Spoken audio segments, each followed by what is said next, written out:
everyone. Welcome to the Time to Calibrate podcast. This is episode 49. I'm joined by my co-host, Mark. Brent's away today, but he'll be back soon. Today, we have a really special guest, Andy Burke from Andy's Watches on Instagram and the Watch Chronic on TikTok. Appreciate you coming on. How's it going, Andy? It's going good. Thanks for having me. Really glad to have you for sure. As is required with any watch podcast, we like to start with a wrist check. What's on your wrist today? I have the Trident Atoll diver from Christopher Ward. That's a beautiful watch. I actually had the chance to get some time with one of those on a vacation. They gave me a loaner that exact watch, and it was perfect with the nice beachy for a nice beachy trip. Yeah, at the time. So yeah, it's a beautiful dial on that one. it's getting a lot of wrist time. I can imagine for sure. Yeah. Mark, what about you? Yeah, before I start the wrist check on my side, I'd like to remind everyone that the Montreal Timepiece Show is next week, or this week at the time of this listening as it's released. And if you haven't gotten your tickets, by all means, please do so. They're available at timepieceshow.com. Also, the Timepiece Social Club, my group, is hosting a private event on Thursday prior to the show from 7:30 to 8:30. Isotope will be there, obviously, the watches I will be bringing. Tese will be there, Jose Sermino will be there, Duso will be there, Marathon, Christopher Ward, and Bomb will be there, along with some Elon solution brands, which include Micro Milspec, Vario, Sunrex, 22 Studio, Feynman, and Romago. So yeah, be there, be square. RSVP is in the notes, the show notes. We'll put that there. And we hope to see as many of you as possible at the Montreal Timepiece Show and the Timepiece Social Club event. So what am I wearing today? I'm wearing my Fortis Novanaut N42 watch. Still very much enjoying this thing. I wore it yesterday. It was very warm in Montreal, 28 degrees. That's like 85-ish Fahrenheit for you, Andy. And it's big and heavy. It's warm. It was warm. Still enjoy it. What about you, Bob? I've been doing a bunch of yard work actually all week. So it's been G-Shock and RZE on wrist for most of the week, but I decided to put on something a little nicer and put on the Isotope, the Mercury Shadow for the day. And Andy, anytime we mention Isotope, because Mark worked for the brand, they e-transfer us $20. So What if I say Isotope? 100%, man. Nice. That's a bargain. You guys usually charge me 25, but okay. I do like Isotope. They're good. So before we get into our questions, we always begin with a little profile on our guests for the listeners. If you've spent any amount of time in the watch world online, you've probably come across Andy's work. Andy's a content creator who provides fun videos on everything related to watches, known for his rating collections without permission videos and entertaining short form watch commentary. Andy blends humor with a laid back personality, proof that you don't need to take horology too seriously to be seriously into it. In the time Andy has been on TikTok, he has gained over 170,000 followers, which is massive, and his posts have generated over 2.5 million likes. Those are some serious numbers, especially in such a niche category. Instagram numbers are pretty good too, a little over 12,000 followers and countless smiles he's put on enthusiast faces. Kudos. Thanks, man. That was all. Hopefully that was somewhat accurate. Yeah, it's been wild. Yeah, no It's problem. been really wild. I haven't even been doing it that long. How long, when did you actually start your TikTok? The TikTok, the Andy's Watches TikTok is not even a year old. Wow, man, that is This one. Yeah, I had one prior. I've done a lot of different TikTok accounts, and the first one that I did wasn't very successful, and it was very different than what I'm doing now. Yeah, And it's because I wasn't really being myself. I was pretty uptight. I guess I was trying to be like the other guys. So I sounded very scripted. was there like a certain moment or maybe another creator that inspired you to start? Like, what's the kind of the origin story of the current version of what you're doing? Okay, well, I mean, to start with, like, the people that inspired me to originally start making watch content were people like Ben's Watches and also Teddy. Yep. those two guys mainly. I always watched their content. I was watching Teddy for a long time before I even got on TikTok. And then when I got on TikTok, I was looking to see if there were any watch creators on there. And at that time, there was nobody. And then there was Ben's Watches. And Ben was doing really good stuff. And I latched onto his account pretty quick. So they inspired me, but I was admittedly trying to be like them, I guess. And I was scripted, and I was doing things the way I thought people wanted them done. And I wasn't really being myself. I wasn't getting any traction. It wasn't going well. And then one day I had like a really bad day at work, and I came home in a pretty foul mood, and I just wanted to do something different. So, and earlier that day, I had come across a video. It hit my For You page where somebody was just showing all of their watches in their collection. And it wasn't a celebrity. It was just some person just sharing on TikTok. And in my head, I was like, people rate collections a lot, like on YouTube and stuff like that, but they're always finding a celebrity's watch collection, somebody famous of note, Mhm. and they're rating it for entertainment. And I was like, well, why don't I just do some strangers? It's a good idea, man. And I was just, yeah. And I was pretty grumpy, but at the same time, whenever I'm talking about watches, I tend to be pretty happy.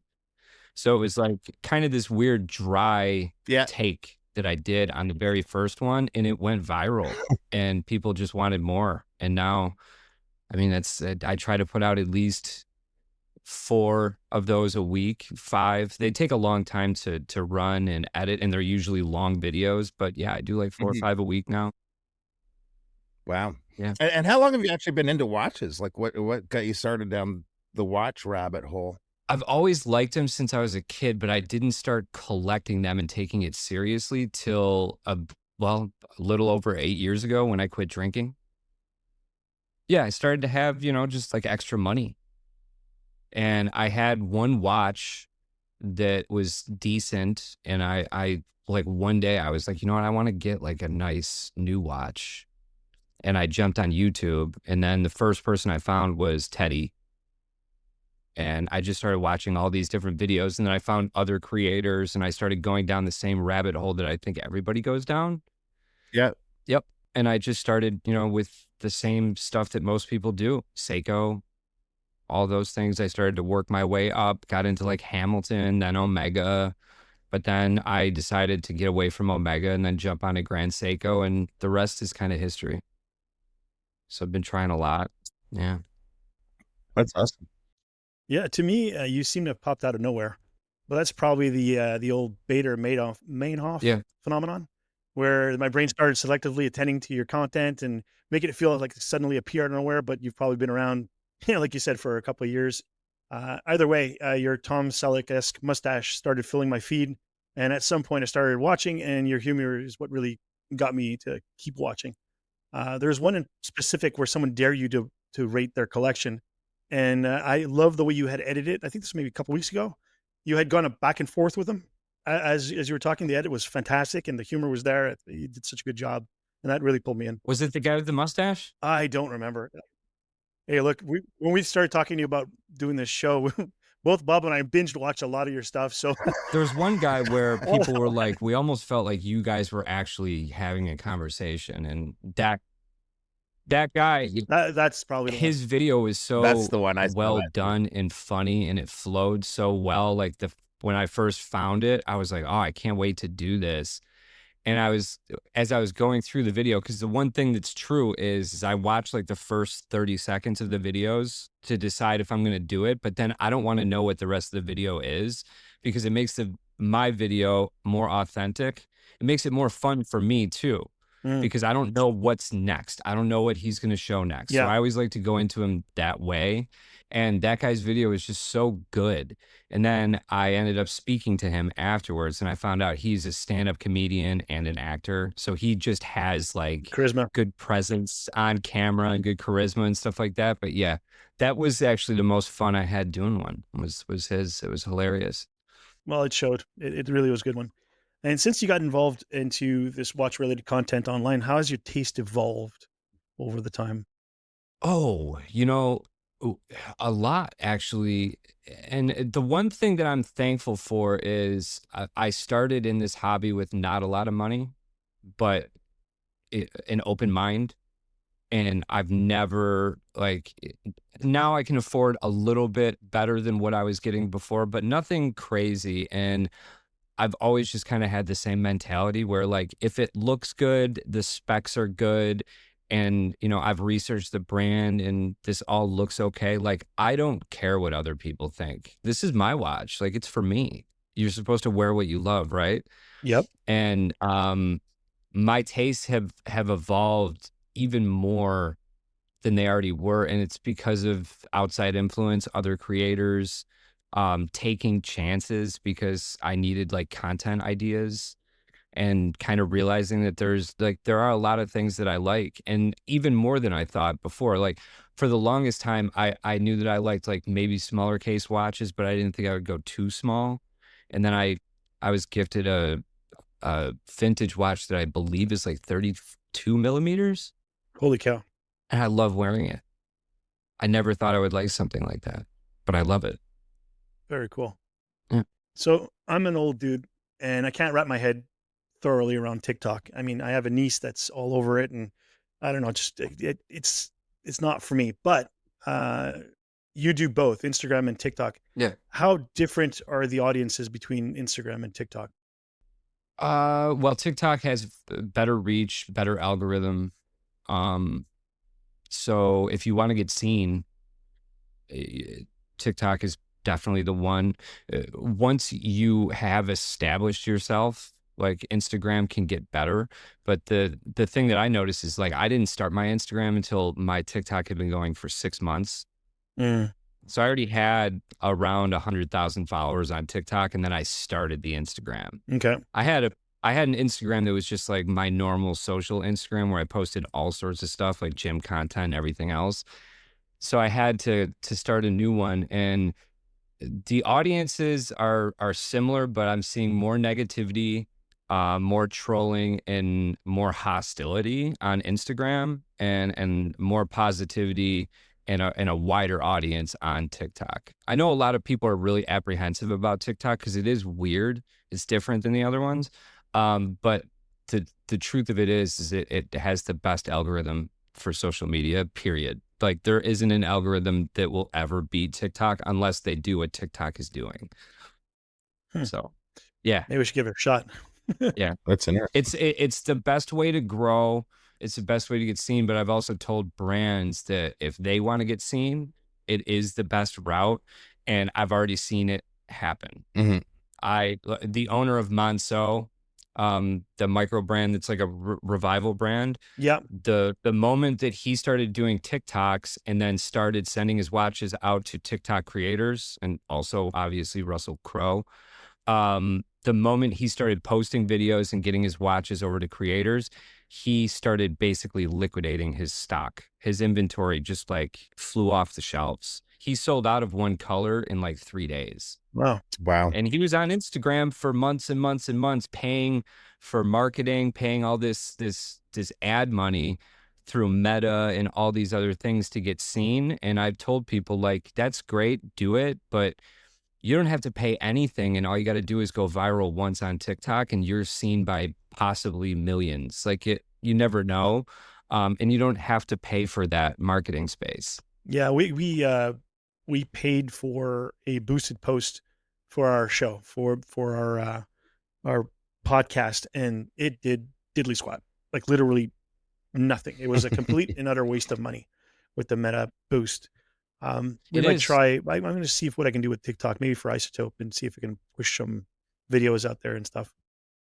Yeah, yeah. I mean, they're pretty popular on TikTok. I don't think they have much of a presence, but they're talked about a lot Yeah. on there. Mhm. Is. Yeah.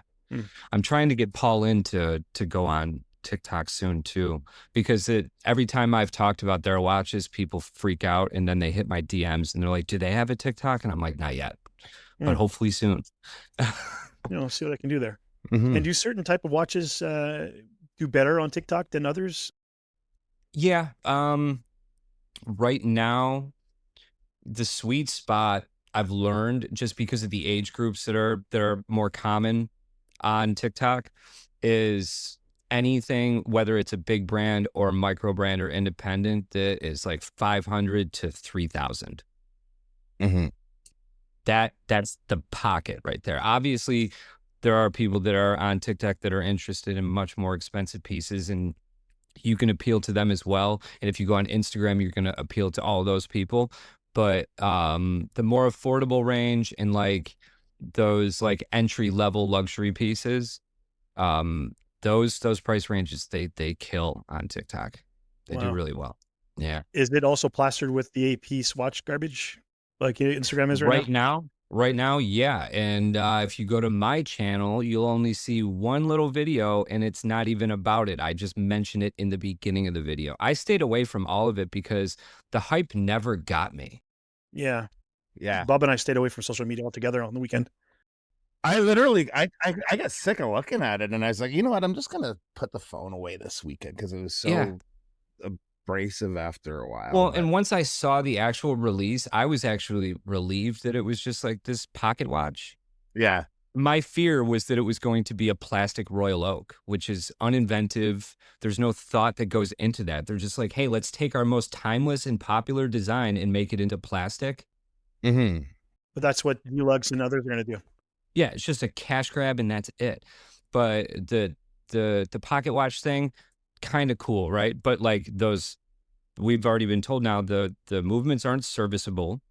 Yeah. So you have something that has that's consumable, basically. Yeah, It's bioceramic, but let's also face it, like anybody that's worked with different materials, maybe in like blue collar jobs, maybe machining or plastics, they know that bioceramic is essentially just a fancy plastic. It's powdered ceramic and plastic. Yeah. That's what it is. It's a composite of the two, mm-hmm. and it's cheap. It's not not the same ceramic that is used for high-end ceramic watches. Of course not. That's Of course not. and all these people think that it is, and it's not.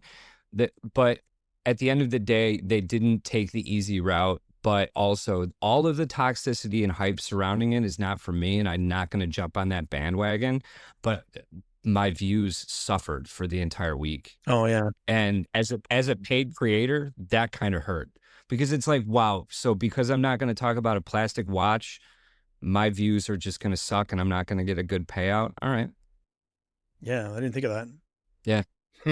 And you have to think also that the funny part is that they're using the System 51 movement, which is called the System 51 because it's 50 parts and one screw holding the whole thing together. Yeah. Well, if you take out the automatic winding works, you no longer have 50 parts. So what is it? System 49, 48? Yes. I don't know. Switching topics, because I think we've all heard enough about Oh, yeah. this. Tons of watch shows going on kind of this Yeah. time of year. I know you've been traveling to Geneva, London, San Francisco recently too. Is this a full-time gig for you now at this point? Yeah, this is all I do. I quit my job. Nice, man. Yeah. So how long ago was that you snipped the cord on your regular day job? Almost 3 months now. That's got to be a good feeling. It's nice being your own boss. That's for sure. It's scary, but it was worth it. I have to be careful, but at the same time, it's so much better waking up not feeling stressed. Yeah, no, 100%. I was especially enjoying your trip to London. I went to British Watchmakers Day last year, and you were sort of retracing my steps with the Time and Tide visit, the Christopher Ward visit. Yeah. Both of those are must-see places. Any watch related travel coming up for you later this year? Or? I leave. Yeah, like when we spoke about doing this, we were gonna do it on the 22nd, but that's when I leave for Miami. Oh, okay. So yeah. Yeah. I'll be down in Miami with my friend Federico, who's the owner of Del Rey Watch. Yeah, Federico Talks Watches. Yeah. Is he on? Yep. Yeah, Is he on TikTok now too, or is he? he is. Yeah, Federico Talks Watches does have a TikTok account now, and I love the way that he does it because he basically takes like hot topic moments from like stuff that he talked about on his YouTube, and he'll chop it up just to get the good juicy parts and then put it in a video for you that's like under a minute. He's like a good hot take guy. That's sort of He is. perfect for like Yep. short form, actually. Yeah. Well, and I typically agree with his hot takes, and like he's somebody that he's definitely one of my favorite people that I've met in the watch world. He's just a very genuine dude. Like what you see in the videos, that personality that you see, that is who he is. Spent a lot of time talking to him and stuff like that. And this weekend, we're gonna shoot a little bit of content, talk about watches and stuff like that, but also just kind of kick back. Maybe just play with some watches a little bit. He's got some new inventory that he just got in, so we're going to be going through that. I think he just came back with almost 200 watches. Wow, that's cool. So your challenge now is you got to rate every single one of those watches. One video, 100 minutes. Oh my god! Boom. So he's got some bangers right now that I can't wait to get on video for my followers, because like having them in hand would be nice to show people, because he does buy stuff that you just don't see anywhere else. No, that's right. And then people don't get to see. It's one thing seeing them in a nice picture, perfect lighting, and all that stuff, but having it in hand, Yeah. on someone's wrist, someone normal to talk about these things, and Yeah. not some, influencer with a Lamborghini and diamonds all over the place. Someone natural, and it's kind of cool. So one cool thing that happened to you was a special gift from Russell Crowe. You mentioned him earlier. I see he's been creating watch content now too, but can you tell us how that all happened, like the whole story of that? Yeah.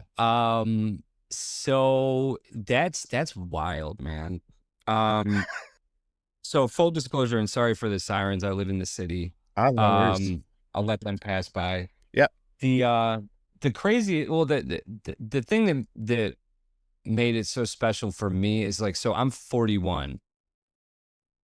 So I grew up, like I was a teenager when his biggest movies were coming out. So he's like a very big deal for me. Mm-hmm. He's always been one of my favorite actors of all time. And Gladiator is like, I mean, it's like a top 3 movie for me. I had the poster in my room when I was a kid. And so all of it's like pretty unreal, because like it could have been a different actor. Yeah. That was into watches. Still would have been cool, but like this is one of my heroes. And I was live, because I do live broadcasts on TikTok. I do them every night. And I was live talking to my people. And one of my followers, who's typically kind of a smart aleck, he came in, and he sometimes trolls, but always like lighthearted trolling. I like him. Mm-hmm. He came in and he goes, "Hey man, you better shut down the live." I was like, "Why?" And he was like, "Russell Crowe just made a video calling you out." I go, "Oh, okay." And I just kept doing the live. I didn't believe him, and then like 4 or 5 more people like trickled in saying the same thing. And I was like, well, maybe he did. So I hopped off and I went and I found the video, because people were tagging me in it. And sure enough, like he had written a caption. It said, "Don't show that Andy fella." And then when he got ready to show his watches, he looked at the camera. He said, "Don't be rating this." And I was like, oh shit. Wow, man. So yeah. And now, I mean, now that's my friend. I text and chat with him, and we talk watches. I hung out with him in London. That is wild, man. It's pretty cool. Yeah. He's a great guy. That's very cool. He's got some pretty cool watches too. Like I see, like he's getting into like some of the smaller independent brands that he shows. Yeah. Yeah. No, that's very cool, man. He's not a snob. He'll buy anything. Yeah. He'll wear anything. If it's cool, he'll get it. He's one of us. That's the best way to put it. Like he's an Academy Award winning actor and mega famous, but he's still one of us. Because he's even placing some he's wearing one watch. I can't remember what brand in one of his latest movies. I know the brand was reposting it. William Wood. Yeah, William Wood. That's right. Yeah. Yeah. Yeah, I have one too. Yeah, I got one. Wow. And actually, so like I love the watch. And I would keep it.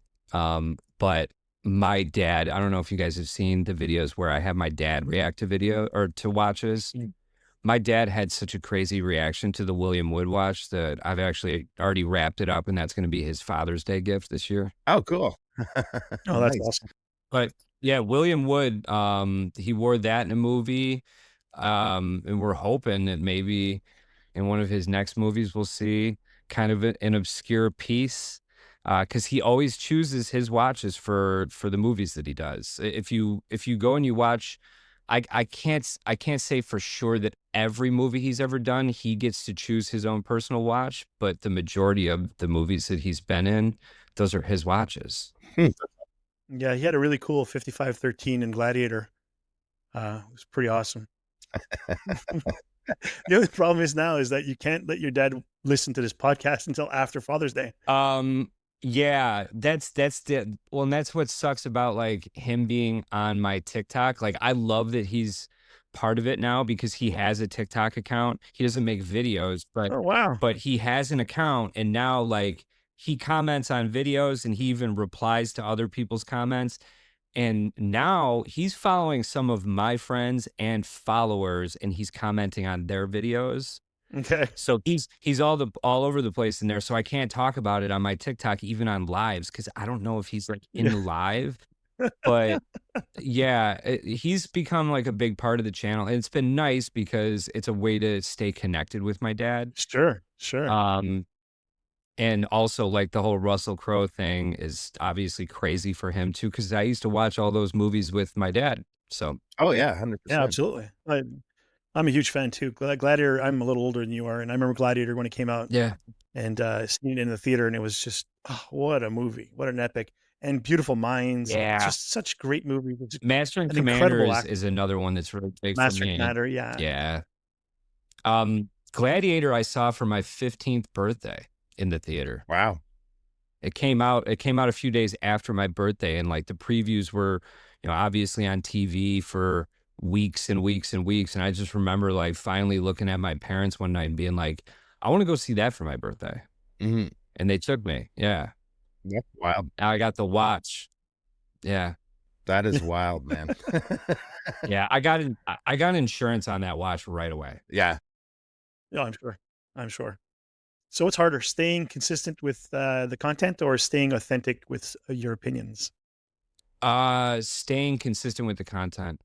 Yeah. I always tell people, like, even when I'm questioned, because sometimes, I mean, it's always going to happen, right? People are going to be like, did you get paid to say that? Did you get paid to do this video? My integrity is never for sale. And if I do get paid to do videos in the future, it's still going to be with my opinion in the video. And I'm never going to do things that people tell me to do.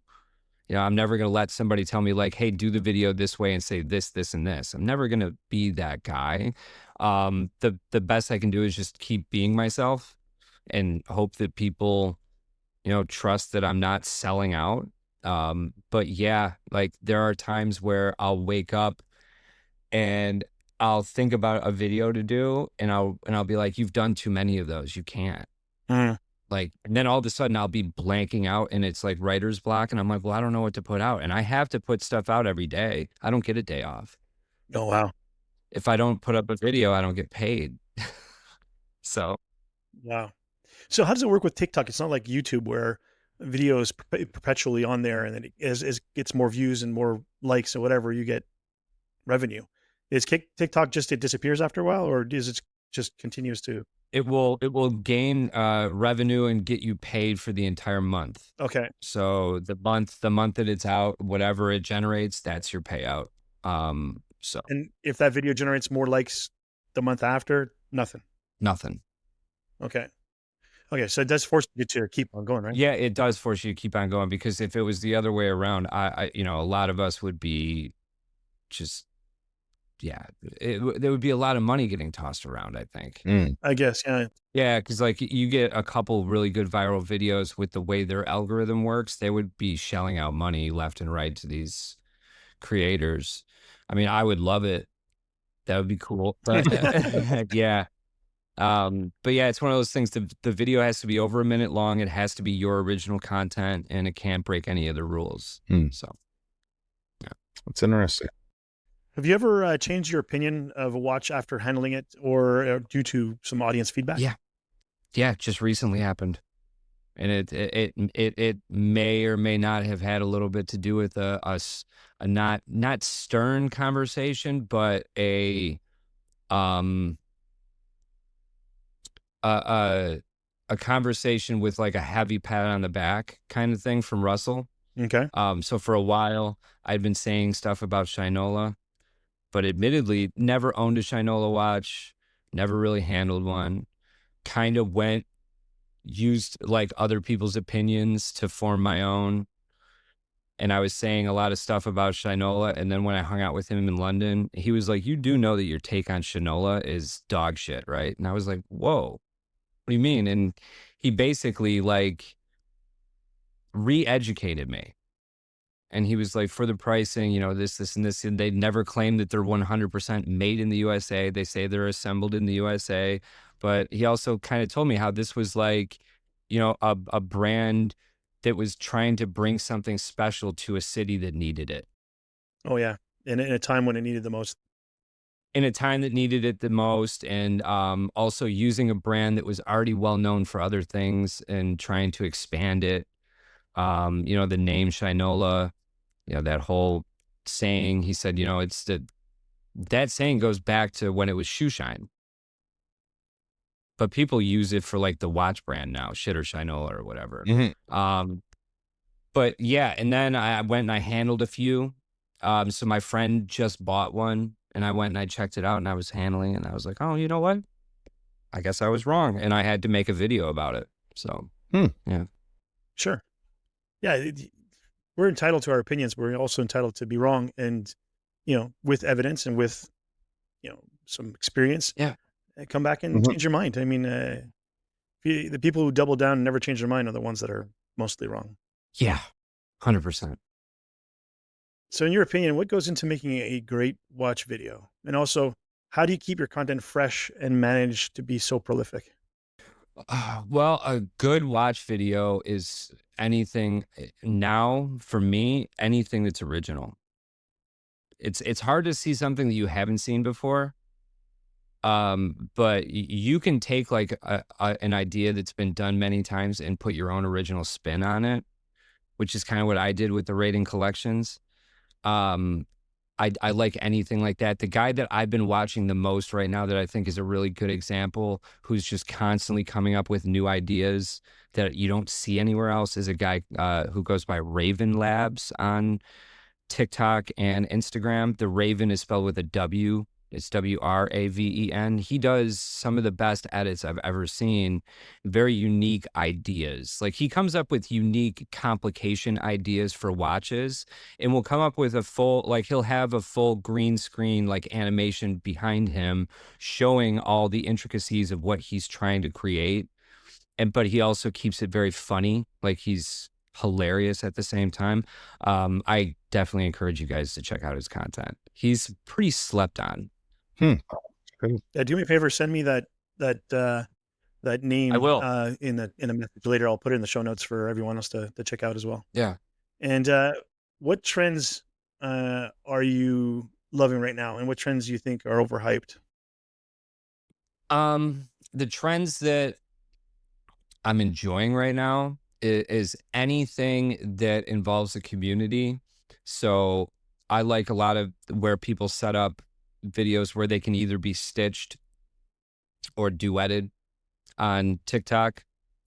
So if you pose like a cool question, a fun question that like requires people to stitch your video and do a video response to it, I'm always going to like that in any hobby community because it just opens up, more opportunity to expand on the topic even more.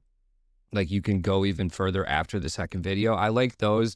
But the trends that I don't like anymore is anything that's elitism and also really boring wrist rolls.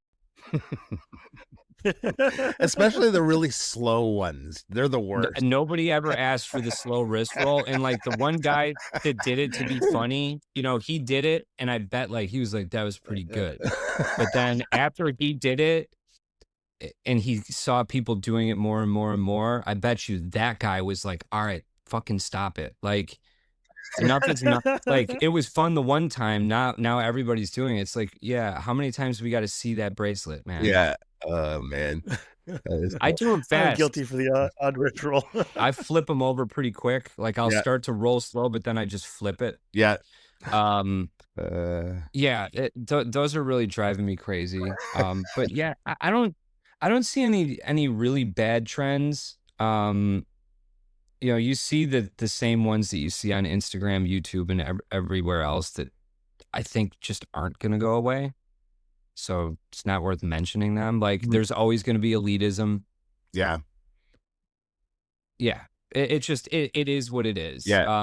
And I think that You can't avoid it with the prices these things go for, right? I mean, it's going to attract a lot of that. it's true, but I also think that it makes the hobby better because if you're avoiding the toxicity and the elitism, you find your space. Yeah. Oh, 100%. Yeah, agreed. Yeah. So you cover obviously a huge range of watches, especially when you're looking at people's collections. Do you prefer chatting about the smaller independent brands or the more established heritage brands? I think it depends on my mood. Yeah. Because I'm such a big fan of both. Like, I just went really hard on micro brands and independents for a while, but it's because it was all that I was around for the longest time. Mhm. I'm going to be dialing it back because I think people are forgetting that, like, I'm a huge Omega fanboy and a Panerai fanboy, and I'm into Grand Seiko and like a lot of these big brands as well.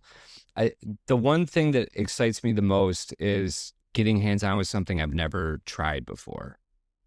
Doesn't matter if it's a micro brand, independent, or big brand. It's just, if it's something I haven't tried, yeah, I'm excited. And like lately, I've been trying a lot. Like, I have this whole briefcase is filled with like press pieces that I've been reviewing. Mhm. And I have stuff in here that, like, there's a few brands that I had never even heard of till I like met them. This guy right here, I want to mention him because he's a friend of mine now. He goes by Ash Watches, I haven't heard of that. and it's a micro brand that he does for fun.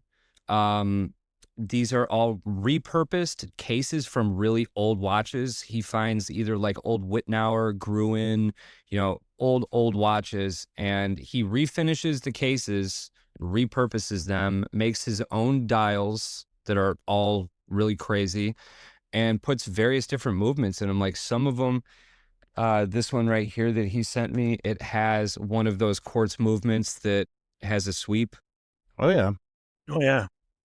Yeah, and this case right here is a 1952 Wittnauer case. That's cool. It's just really neat. And I mean, it's a $350 watch. It's made to order from him. Ash does custom. So like everything that is done here is like basically like you can call him up and be like, I want this, this, this, and this. And he'll just do it, made to order. This one's called the Andy. This one's called the Drew. And these were made for me. That's awesome. They were made for me. Yeah. That's my favorite part about that's how I kind of gravitate to the smaller brands like that, because of the people. You know what I mean? Like, the owners are like just they're passionate about what they do. They're just cool dudes or gals, and Yeah. yeah. Yeah, we're very fortunate to be able to go do a lot of these shows, right? Working for Isotope, I get to travel over North America to a lot of these shows, and a lot of these brand owners and representatives are friends now. Mhm.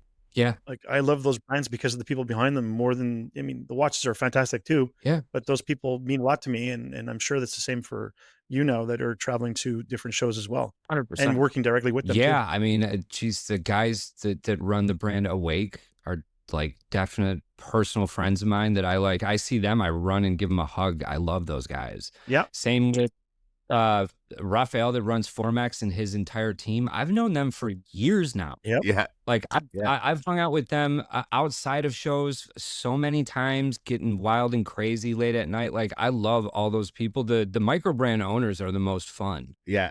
Oh yeah. For sure. Yeah. Raphael and what's his buddy? Marcus. Marcus. Yeah.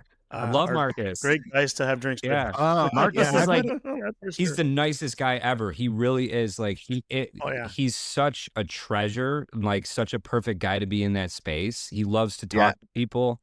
He's very likable, but he knows his shit. He also speaks like 5 languages. Oh yeah. Yeah. yeah. Yeah. I hung out with those guys many times. I reviewed their first watch when they took over the brand, and I also reviewed one of the first Formex watches 21, 22 years ago, or maybe longer than that. When Formex first started with the suspension cases, they were Yeah, they big were honking huge. watches. I was writing for a magazine I at the remember time, them. so I've been around Formex for a Yeah. long time. Yeah, if you need to get up bright and early the next morning, they're not the brand to hang out with, though. I can tell you that right now. Raphael goes, No. well, and here's the funniest thing. So like I was hanging out with all of them in San Francisco, and like we all went out one night, and I don't drink. So I hung out for like a little bit. We had Korean food, and then I hung out for a little bit afterwards, and then I went home. And when I left, I saw Lillian and Thibaut from Awake, and they were looking a bit tired.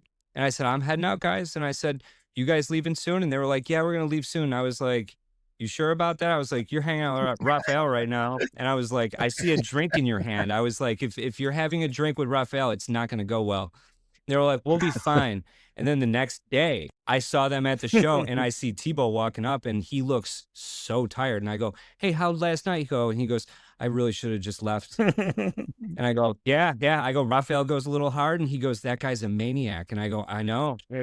But the funniest thing is Raphael strolled in like nothing happened. Yes, yeah, I know. Yeah. Just bright-eyed and bushy-tailed. You'd think he was ready to go jump out of an airplane or go skiing.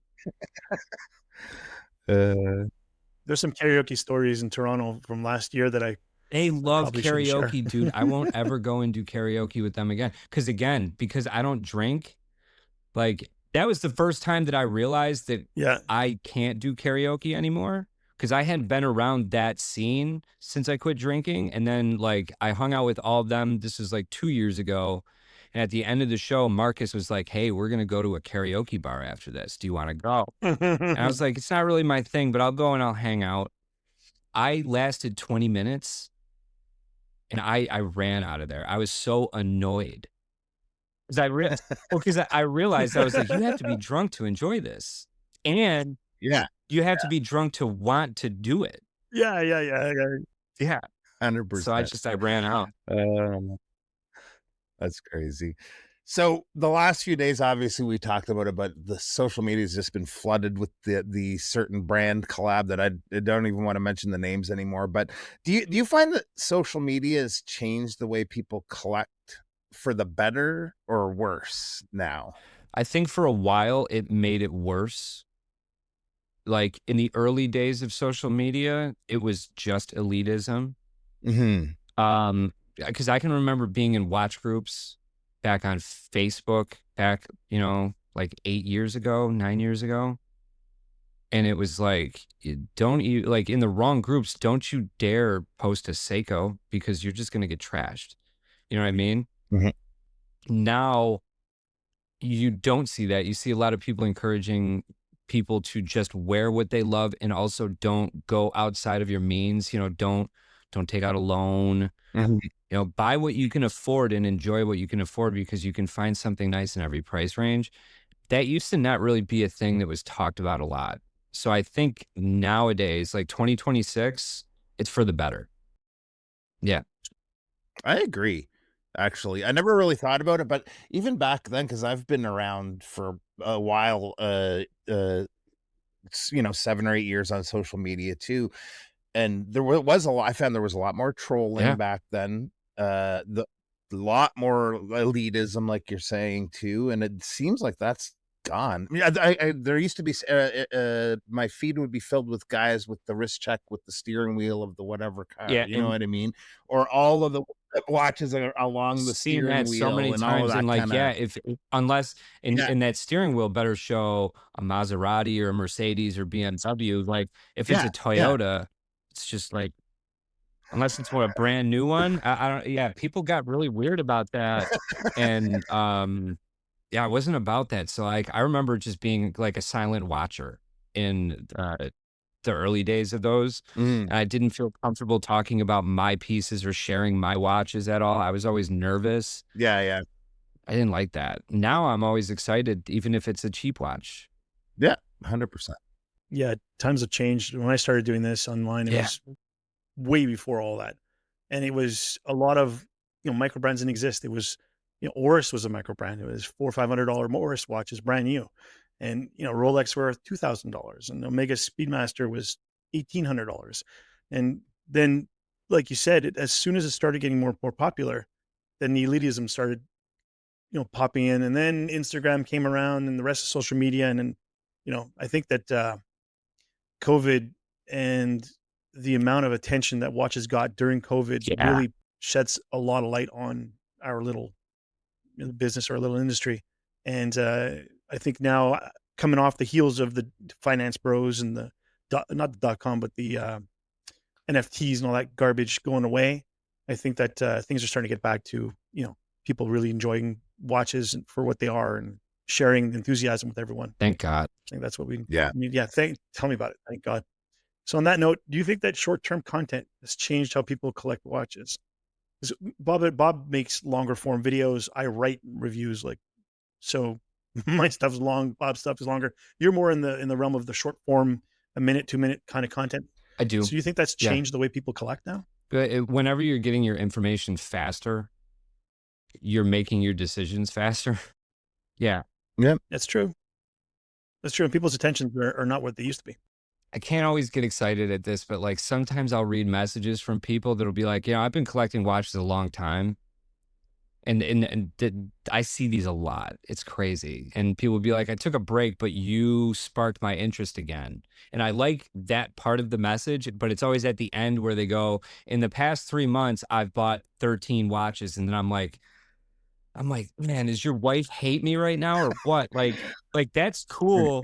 And like, it's nice to know that I have that kind of influence, but like, and also though, like, I think it does have a lot to do with short form. Yeah. You're probably responsible for some divorces out there. If you spend 30 minutes on my page and just go through my videos, you're going to learn about like 50 brands. Yeah, true. Yeah. Is it searchable? Is TikTok searchable? Like, I don't know anything about TikTok. Like I said earlier, can you pop in a brand name and will your video pop up?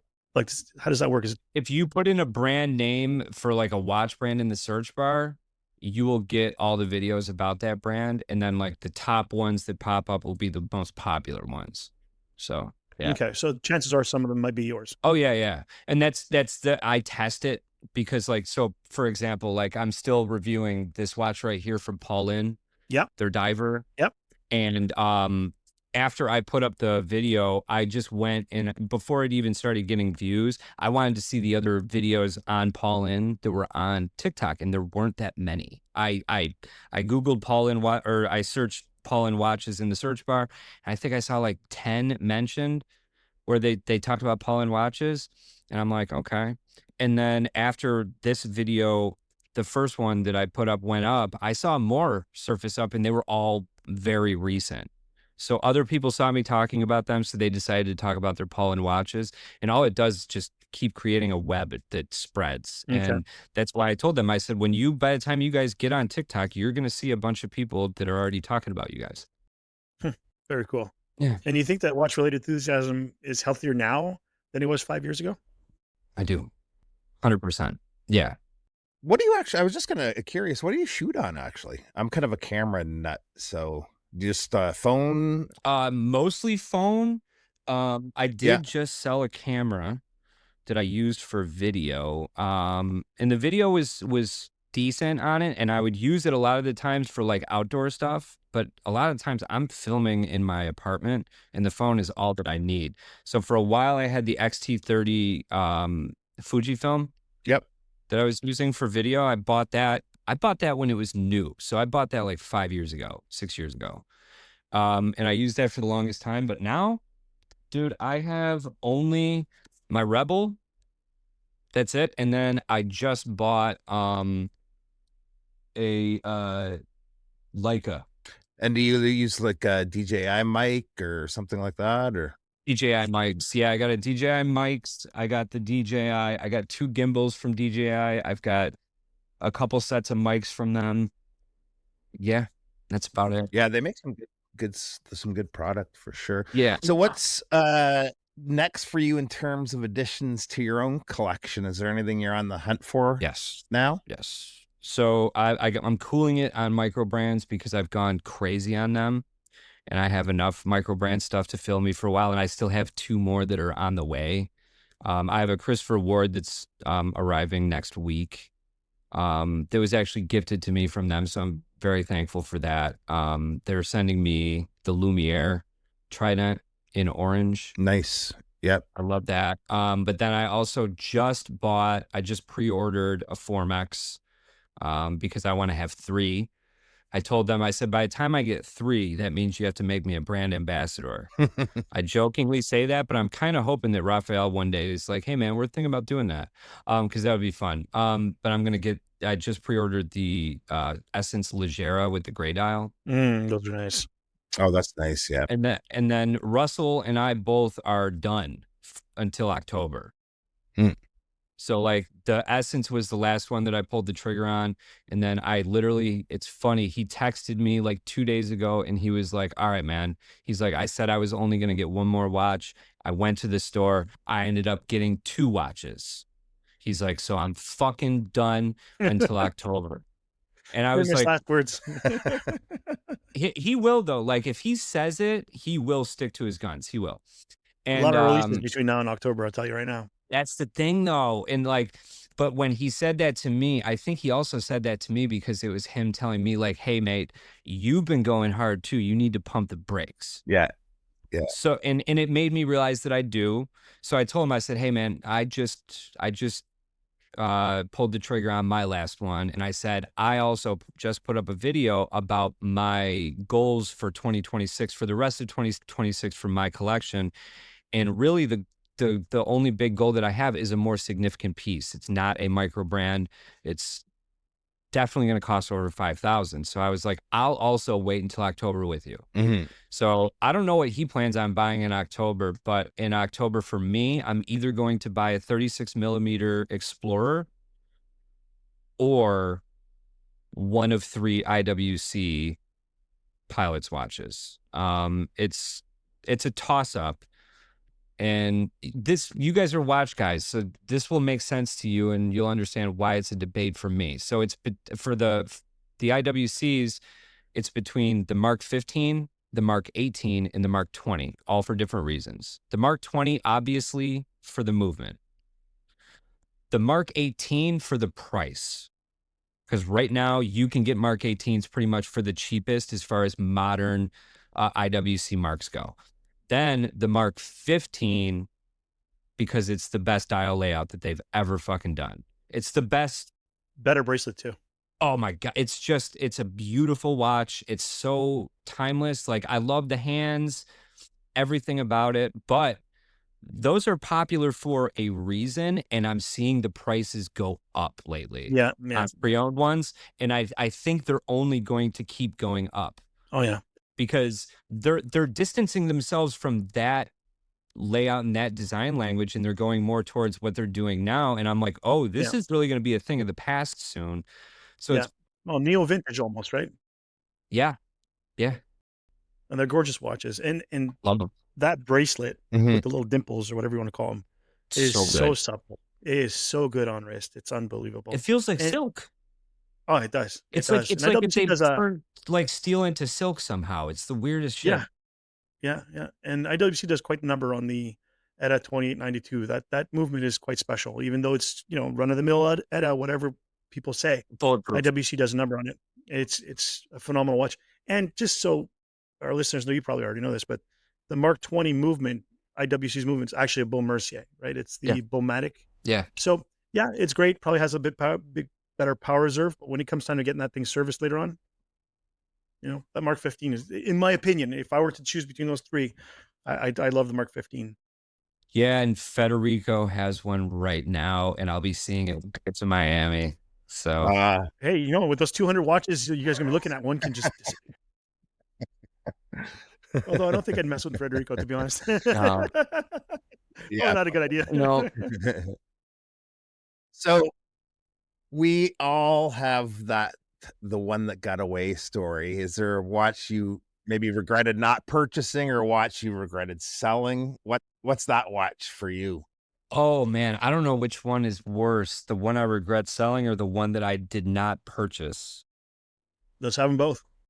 It's like there's been a few, but so the one that got away is not a super significant piece. It was really special for what it was because at the time, like it was when I first started getting into watches seriously, and I had never spent like over $500 on anything. And then I finally decided I was like, okay, it's tax return season. My tax returns coming in. I had a good year. I'll spend a little bit more. So I spent like 1,500 on a watch, and I bought a Frederique Constant. Um, it was one of the classics, the open heart in gold.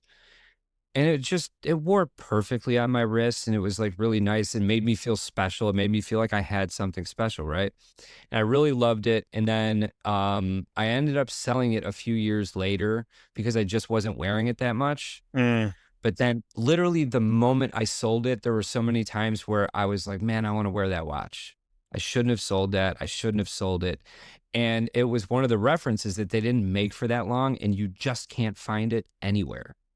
And now if I try and find it, I can't ever find one, especially like in good condition. Yeah, So that's unfortunate. yeah, it's just one of those things that like and now they're way more expensive on the pre-owned market than they used to be.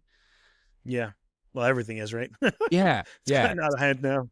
Yep. So that was a big deal that kind of sucked. But then also for me, there was a point in time when the pre-owned market was not like the pre-owned market was in a spot where like you could get a lot of things for a steal. And I came into a decent amount of money, and I could have got a Blancpain 50 Fathoms Bathyscaphe, which is one of my favorite watches. And this was 5 years ago. The price difference on that watch from 5 years ago pre-owned to now is so ridiculous that it makes me sick. Yeah. And I passed on it to buy something really fucking stupid. And like, I don't even want to say what it is, but I did because in my head, I was like, you know what? Like, you'll see another one of those Black Pines. Yeah. It's always like that. It's always like that. I You always think you'll find it. I bought a Maurice Lacroix icon when they were brand new, when that design was new. Yeah. Mm-hmm. Thinking it was going to be fucking awesome. I'm sorry for cursing so much, but this is such a sore subject for No, me. that's fine. No worries. I got that watch and I tried it on and I hated it so much. It didn't fit me. It was way bigger than I thought. The dimensions were weird. It's not a bad watch. It's an odd Yeah, watch. the quality of the build is great. Everything, all of that is just fine, but man, what was I thinking? That's what you bought instead of the Blancpain? I spent thousands on that because I got a deal on it for a brand new one in box and papers, and it was like the hype watch at the time. Everybody was buying them. Yeah. And I was going to save $1,000 on a new one. So I got that when I could have just spent $2,000 more and got a pre-owned Blancpain. Yeah. Oh man. And now there's no way I could ever get it for that price. Tack on, I'd have to spend $5,000 or $6,000 more to get that Blancpain. Yeah, on top of that, yeah. There's probably figure watches now. It's so sad. Yep. Yeah, Blancpain used to be the steal, the sleeper hit Yep. in the background. And now, if you want a 50 Fathoms, and brand new, the prices have gone just totally stupid. It's absurd. What are they trying to do? It doesn't make sense. In my opinion, I think that they're trying to position the Swatch brands at certain brackets, and they don't want overlap. So as Omega is climbing up the ladder, trying to reach Rolex areas price-wise, Blancpain has no choice but to go up, right? And then that affects Cartier, that affects Jacques Rose, that affects Lachute Original, it affects everything. It's terrible. Or Glashütte Original. It's one of my favorite brands. Yeah. It's sad to see what's happening with them. It's unfortunate. Mm.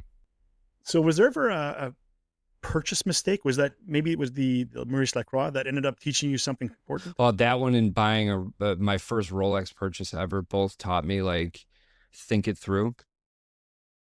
Mm. Yeah, At least the Rolex, you probably got your money back at least. I did. I got my money back on the Rolex at least. But it was one of those things where I was really early in collecting again, and I went for the Rolex that I could afford rather than the Rolex that I wanted, Mm. and I didn't connect with it at all. Yeah. I yeah, I got a Rolex Explorer 2, not the current model, the one right before, also Yeah, the big one, the 43 millimeter, which I had coveted for a long time, and I got it as part of a trade, and I made out really well on it. And when the prices started climbing, this is just right before COVID, 2018, 19, it got to a point where I couldn't justify having $17,000 on my wrist. So I wound up selling it, and actually I sold it, bought some watches, and kept some cash. And looking back, if I would have kept it another year or two, I probably could have made up better. But yeah, Rolex is at least, if you make a mistake on a Rolex, yeah, you're not at a loss. You know what I mean? You make a mistake on a Maurice Lacroix, yep. you might be out a couple grand. 100%. So what watch do you wear most versus what gets the most attention online? The watch I wear the most is this one right now, but that changes frequently. Okay. For a while, actually, one of my most worn watches was Giuliano Mazzoli Mono Metro. It's a big watch, but I love it. I just love it. But the ones that get the most attention out of my collection, actually, this gets a ton of attention in public because the dial color. Yeah, the color. I was just about to say that. Yeah. The color it's so beautiful. And then this one, I'll grab it. This one gets comments every time I go out. And I love it because I haven't had it that long. And I know the owner of this brand and I really like him. And I'm excited to like tell him that, that like, hey, your watch gets a lot of attention. It's the Ren Mad Diver. The Ren. Yeah, those are beautiful. Like literally the past 3 times I was at the gym, I was wearing this at the gym and I had a guy come up to me 2 days ago and was like, what kind of watch is that? And I sort of, Is that a sandwich dial? yes, sandwich dial. Oh, very cool. Yeah. Yeah, I love this watch. It wears so thin, like, Mm. and the rubber strap is so soft and supple. It's just, yeah, this watch is so great. It's actually exceeded all my expectations, and $1,400, and you got the ETA movement in there. This isn't a Sellita. Very, very cool. Is there a watch everyone loves that just doesn't click for you? A lot of Rolexes. I mean, the Submariner doesn't click for me very much. I understand why people love it. It doesn't do anything for me, and also the Daytona. But when I say those things, people think I'm a Rolex hater, and I'm definitely not. Like, there are a bunch of them that I love. It's just, yeah, the community seems to love those, and I am one of those people that just goes like, I don't get it. Well, that's the hype. Yep. That's what it is. Yeah. The Daytona is a great watch. They couldn't sell them worth, which is the guy from Prestex was telling a story where he was working at a store at the time, and people were allowed to come in and trade in watches, and they'd buy them back Yeah. and sell them whatever. And every time someone came with a Daytona, they'd be like, "Oh no, not another Daytona!" Like they didn't want it Yeah. because they couldn't sell them. I got told I was a liar for saying they used to not be able to sell them. No, no, no, no. They couldn't sell them. They couldn't sell the Royal Oaks either. In Yeah. the 90s, early 2000s, the standard Royal Oak Jumbo, no one was buying them. They were just dead stock. So was the Nautilus, for that matter. There's a Huh. there's a Mhm. Patek Philippe dealership in Montreal. I remember going to visit them in the 90s, and their counters were full of Nautiluses and the at the time brand new Aquanaut, and they hated the fact that they had another sport model because they didn't want them in their showcases. No, okay. To go back now with a couple $100,000 and Oh, buy all that man. stock up, and then come back today, that would be a dream. I would buy them all up and not even wear them. Yeah, exactly. Keep them nice in boxes and then just Yeah. sell them off. So what's next for you? Do you plan to do some experimentation with different styles of videos, maybe do some long form? I actually saw that you have a YouTube channel that you haven't really leaned into. Yeah. Did you ever consider doing long form videos there, or? Yeah, there's going to be some long form stuff coming out pretty shortly. I can say I can't say what it is yet, but I can say that it's coming soon, and it will be with Federico. Oh, okay, cool. Oh man, that would be really cool. We've got some stuff brewing, and once it's fully live, I'll be announcing it and it'll be official. But yeah, I mean, that's part of the reason why I'm going down to Miami too, so we can start getting ready to do the next step, or like the new thing that is going to be part of my channel. Sweet, man. Well, he's a smart guy, man. Partnering with you, that sounds like a match made in heaven, to be honest. It'd give you probably some inventory to putz with too. That should be Oh, fun. he already has. Yeah, I just actually sent back. I've had him send out a few loaners. I had a Glasssuit original diver There here you go. just the other day, and I just sent it back, and I was sad to see it go. And it got picked up. Like, I did a video on it, and then he texted me the next day. He's like, "Hey, that sold," and I was like, "All right, I'll send it back." I was like really I was enjoying wearing it. But yeah, one of my followers Have you ever bought seen it. those Glasssuit original Evos from late 90s, early 2000s? You ever seen those with the angles? That's the one that I just had, the Evolution. Oh, but Yeah. not the new one. No, Like an this older this was a version. 2002 Evolution. Oh, I love those. Those are so cool. I just wore it for like a month, man. It's the Oh, nicest bezel I've ever felt on a watch. They're very and that luxurious. bracelet and They're coolest angles. they're Yeah, very that was such a- luxurious watches. I mean, that's when Glasssuit was really doing the good stuff. Oh yeah, pushing the envelope. I mean, they Yeah. were really pushing the envelope. They weren't under swatch they- yet. They could just do what they wanted. No. Yeah. Love those. All right, so we like to sometimes end the videos with a little fun rapid fire, some questions for you. So I'll start. Diver, chronograph, GMT, or field watch? If I'm choosing field watch, yeah. It's the most practical for me. Okay. And what about vintage or modern? Modern. Bracelet or strap? Strap. Ugh. You just hurt my feelings. One watch under $1,000 everyone should own. Hamilton Field manual wind. That's a good one, yeah. Yeah, that's a great choice, man. Yeah, the khaki. Most underrated complication? Damn. That's I don't that's really hard. That's so difficult because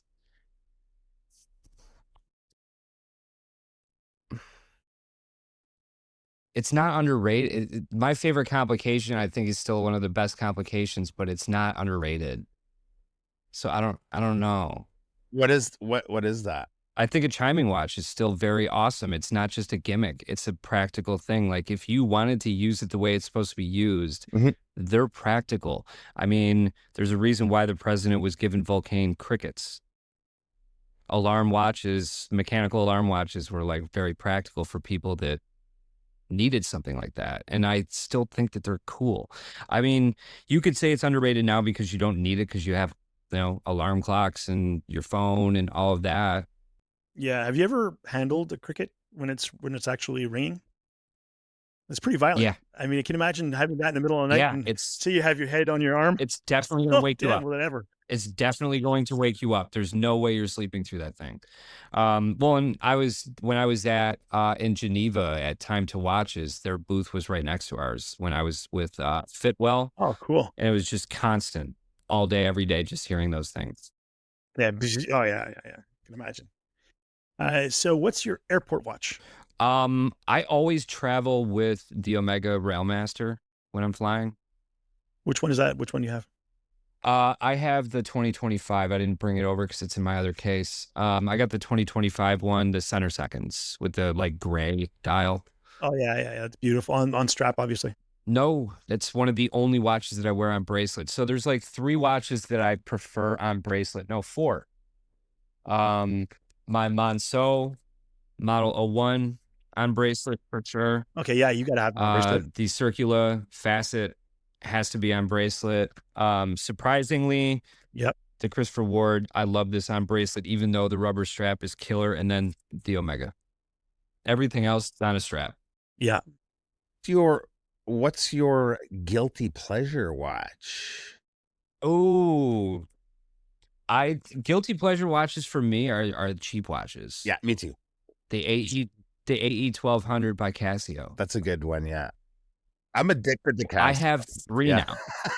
I have 3 of them. Well, Oh, because wow. like they come in different Yeah. colors, right? And different finishes. And like I had two. I had one with like the silver finish or like this, silver finish, and then the black one. Mhm. And then I saw a modded one the other day for sale, and I was like, I'm gonna buy that. Guilty Yep. pleasure. It was like $40. Sure. Why not? Fuck it. There's so, Yeah. and Yeah. Why not? I Sure. honestly do think that it's an attractive watch. 100%. There's something really neat about it. And they don't count. So between now and Yeah. October, if you want to pick up a couple of watches like that, it's not a big deal. You know what I mean? Yeah, it doesn't matter. Yeah. Enablers Well, we are. with what I used to spend my money on in my head, I go, yeah, it doesn't matter. Yeah. No, I have to agree with that. I used to buy awful stuff. Yeah, like waste your money on stupid things. So like getting Casios, yeah, it's always, those are guilty pleasure watches, Casios. And what's your biggest collector pet peeve? When people say that you need to check every box, that you need this and you need that. Like when somebody sees your collection and jumps in the comment section and goes, it's good, but you need a chronograph. No, you don't. You don't need anything. Mm. You just get what you like. Yeah. Some of my friends have like sort of rules like that in their own collections. And I'm like, I have enough rules like in life that I don't want that. Yeah. You know what I mean? When it comes to watches, like, Yeah. If that works for them, I mean, that's, it makes them happy. Fine. Don't put on your rules on someone else. yeah, 100%. Yeah. Yeah. So would you rather read a nice coffee table watch book or go down the YouTube watch rabbit hole? Lately I've been enjoying publications. Nice. Yeah, like reading them. So I got a bunch. Hold on, I'll show you one that I really like, that I got that's worth talking about. So I have the #1 first issue of Craft and Tailored. Oh, that's cool. This Yeah. is, so for anybody over like 35 that's into watches, that used to love peeling through like a good magazine that had articles worth reading and photography that was actually interesting, that made you think a little bit, this is the best. Like I've torn through this so many times now. So Cam Barr from Craft and Taylor, he found me in Geneva and gave me one. And I mean, dude, it's just like, this is so professional. And this is like what we used to read back in the day, you know? Yeah. We got to get you, our co-host that's not here today, Brent, has a publication called The Calibrated Wrist. Oh, I'd love to check it out. He has a website, similar to Warren Wound and so forth, but they do a print publication twice a year. And his 3rd issue just came out a couple of weeks ago. I'd love to check it out. I have a couple of pieces in it. Yeah, I have a couple of pieces written in there. I think, Bob, you might have 1 or 2 in there. Yeah. And you've done some photography. So we'll make sure to get you a copy of that. Hell yeah. Thank you. No problem. If your collection disappeared tomorrow, what's the first watch you'd buy again? I would get the Christopher Ward again. That's a toughie. Because this, like, at least I could have this and wear it every day. Like, I know this is good in every situation. Yeah. I almost said the Omega, but the Omega is thousands more. So like the practical, like in real life, if I really lost my collection, I wouldn't go and drop $5,000-$6,000 on another watch. I would get, a $1,200 watch for sure. Yeah. Yeah, that makes sense. Well, we really appreciate this, Andy. This was a lot of fun. Make sure to check out Andy on TikTok. It's at the.watch.chronic. Yep. Yeah, but if anybody just types in Andy's watches, they'll find it. Okay. And same as Instagram, Andy's_watches on Instagram. If there's anything you'd like to plug or show fans might be able to meet you at in person coming up, the floor is yours. Yeah. I definitely want to plug one thing. New York City, at the end of the month on the 28th, I will be with Formex for the release of their new watch. Sweet. Oh, they're doing that again. Okay, because they did it last year with the ceramic stuff, right? Was it last year or the year before? It was the year before that. I was at the Ceramica drop. Yeah. So, this year, something big. I can tell you that. Cool. Very cool. Yeah. keep an eye out for that. Just a final reminder to go to timepieceshow.com to get your tickets for the Montreal Timepiece Show happening this coming weekend on the 30th and 31st of May. And if you want to attend the Timepiece Social Club event on Thursday, May 28th, go hit the RSVP link in the show notes. Thanks, everybody, for listening. We'll see you soon.